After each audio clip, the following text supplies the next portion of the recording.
Hey guys, Drone Devil here. Today we're talking DJI Refresh, or DJI Care. I just had, my Phantom 4 is on its way back to me now, but let me give you a little background info. So when I first got my Phantom 4 Pro 2.0, the first battery I popped in it indicated that it wasn't detected, and so therefore it couldn't take off. So I sent that one back to DJI and got a different one, got a replacement, and everything was fine. Everything was great. Got the new battery, and it still sporadically had that same issue. Don't know why. So I thought it was strange, but I didn't think about it too much. And if I press on certain areas of the craft, it eventually would engage and it'd go away, and I'd be able to get it up. Well, it became progressively worse, and I haven't flown it a lot lately. And the warranty, of course, is a year. And I do have the DJI Care Refresh, so if there was any issues with it, it would be taken care of. But and it never fell out of the sky as a result of this, because it would land, and then the error would be detected again, and therefore it wouldn't let it take off or anything like that. So super frustrating when you're trying to get in the air and you're greeted with this, and yeah. So I decided it was time. I contacted support. I told them what was up. They said, oh, it's still under warranty, send it in. So I went out and I created a case, which was fairly easy, straightforward. They sent me all the necessary emails, put it in my inbox, told me I could print the label, I could use my phone to get the mobile code, and then the UPS store could scan it, and then they'd be able to generate the label for me. So I went that route, and I went into the UPS store with my box, or with my Phantom 4, and still in the styrofoam box. But I was concerned that it wouldn't actually, if I sent them in with the styrofoam box, I don't know if it would actually get back to me or not. So I didn't want to lose it, because I use it primarily for the case. So I went ahead and took it out of that and had UPS package it. It cost me like $20.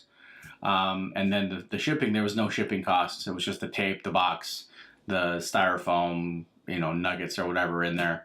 And then they shipped it to the DJI address. And that took like 3 days. And then they sent me a notification that they received it. They sent me a notification that they were evaluating it. They sent me a notification that it was being repaired. And then they sent me a notification that what the repairs were. So sounds like there was a bad board, which was detecting the error, so they got that replaced. And also, evidently, the one of the landing gear got busted on the way there. It was fine when it left, but evidently maybe the $20 wasn't worth it after all, but it was busted. So I think it was like $8 to replace the board. It was $65 for the service fee, and it was, I think, $12 for a piece of landing gear. It was all waived because of the warranty, so that was great, and it was a great time to get it sent in. So it's on its way back. I'll update this with what I find in the box.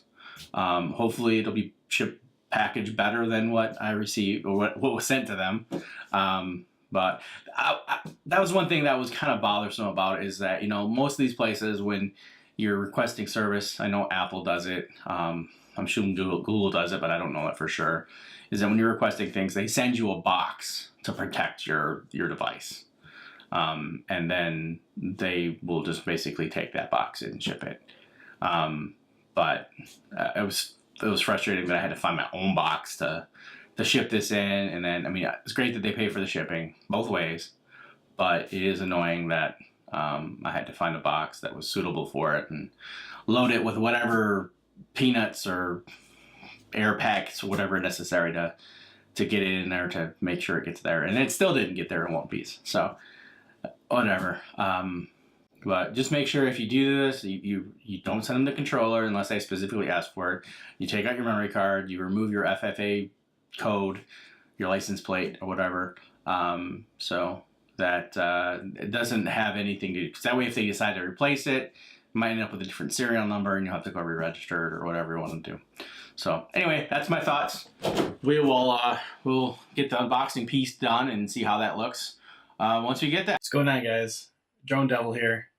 And today's the day. So the Phantom 4 Pro came back from DJI refresh today.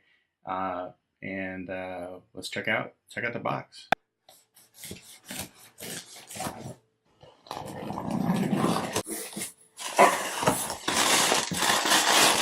So I know the biggest question everybody's going to want to know, is this the same one? So it looks like there's a lot of papers that are back on here. Alright, so the compass is all calibrated and now it's time to take it outside. Alright, we are outside and we're going to boot up our drone here.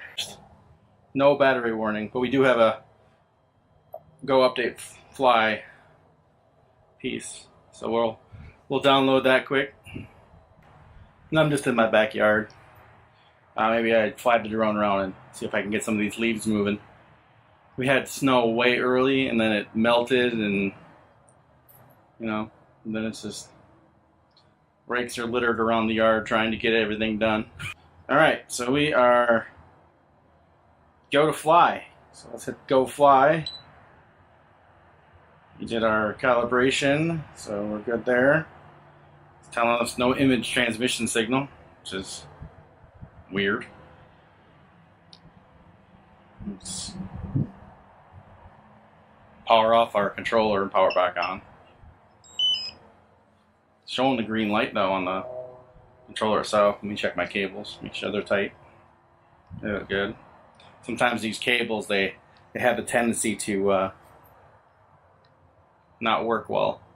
So it looks like the controller's got a link. And let's see if the phone comes up now. See if we get a transmission. There we go. Still not transmitting anything to the phone. That's interesting. Let's see if I have control of the gimbal. Oh yeah, I got total control. Just not seeing anything. There's no transmission being sent. No video. So let me go in here and see what we got going on. Let's go ahead and power the drone off and power it back on. See if that works. Love these Mav mount little lanyards with the clips on them so you can take them down. Alright, powering the drone off. Alright, we're back. The drone's booting up. Let's see, looks like I got video already, so that's good. I have seen it where sometimes the updates will not work, like you have to power them down and power them back up. So we are ready to go for vision, but we're waiting for GPS link yet, so we'll go ahead and looks like, man, it's kind of bright. We should have probably brought some ND filters too, huh? Oh well. So just waiting for that satellite link.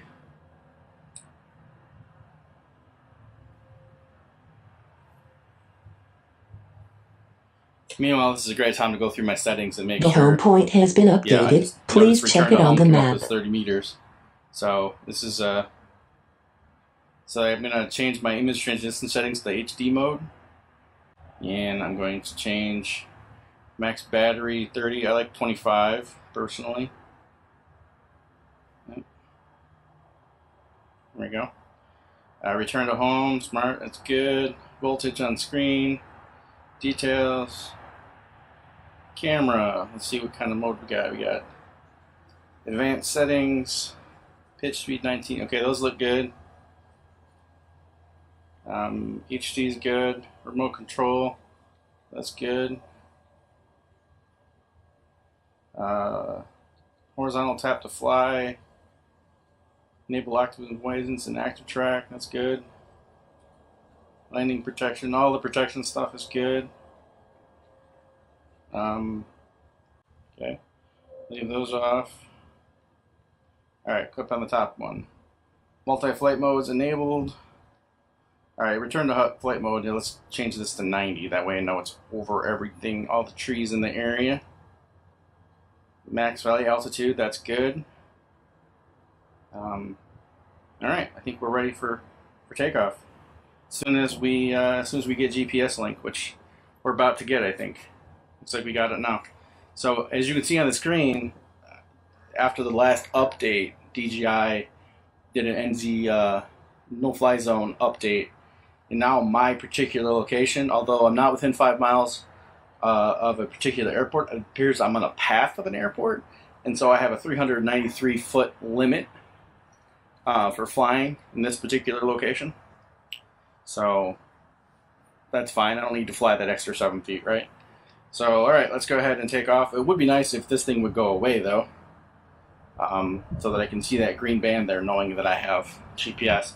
It says it there, but you know, you're used to a green band, and now it's gone. All right. So we're gonna enable the precision landing, and we're gonna slide to take off. Let's see what happens. Take off. The home point has been updated. Please check it on the map. As I'm approaching a restricted zone, which I do have that 5 mile airport limit right behind me. But we're not flying that way. We're going to fly this way. So we are going to be okay. Alright, so I'm going to go ahead and let's go ahead and change the video to 4K 24, 4K 30. White balance we're going to change to sunny. It is sunny today. And the style, we're going to leave it, yep, all zeros. Okay. And I use Mac for editing, so I'm going to go ahead and leave it as Mac. And color, we'll just do color, but I do love having all these options. And the drone is looking pretty good. It's very stable. Let's take her up. And go ahead and record now on the screen on the drone. Should be getting that now. And let's fly. Let's turn away from the sun though, huh?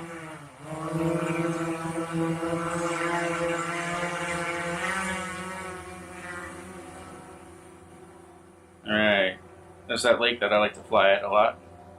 It's actually a path that leads down there, which is pretty cool. So I can go down there and get some pretty good shots during the warmer part of the year.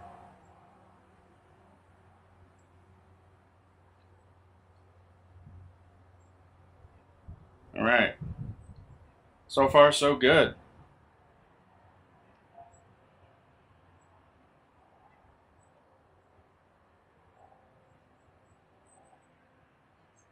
Maximum flight Looks like I was pushing the maximum flight altitude. So we're at 394, so I'm going to go ahead and take it down just a little bit so that goes back white. Here we go. I mean, looks like we got some ice starting to form on our little pond over there. So let's go scope it out.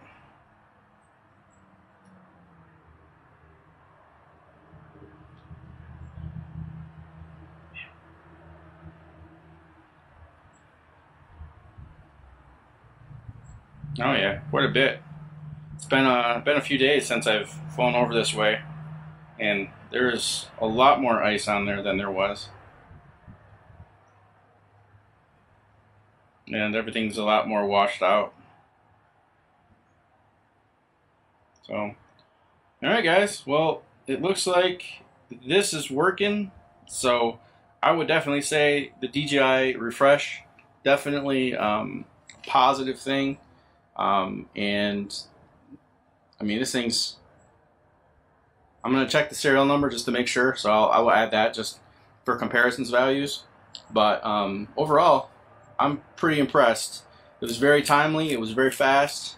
They didn't ask a tremendous amount of questions, and they gave me everything I needed to know. So very impressed, very happy with the support that I received, and got the quad back to me as fast as they could.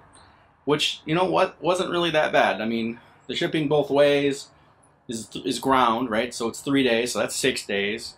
And they only had it for, I think, a day. So, I mean, they got it, and it looks like they maybe really replaced it or something like that. So we'll find out for sure, but I'm going to pop my other batteries in just to make sure, but and I'll leave a comment on that and whether or not those work. So.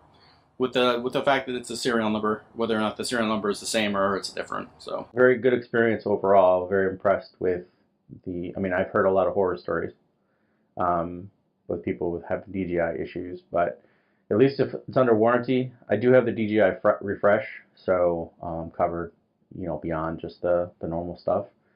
But here's a picture of the issue that I was seeing. I don't think I included that early on. And I hope you guys found this video helpful. You know, please share, like, and subscribe. And I'll see you guys in the next video. All right?